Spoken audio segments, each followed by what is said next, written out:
गिराते हैं नशे मन पे बिजलियां।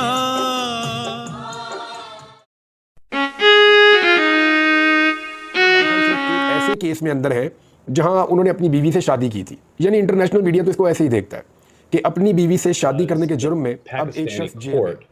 Says that there were not enough menstrual cycles between his wife's divorce and his marriage.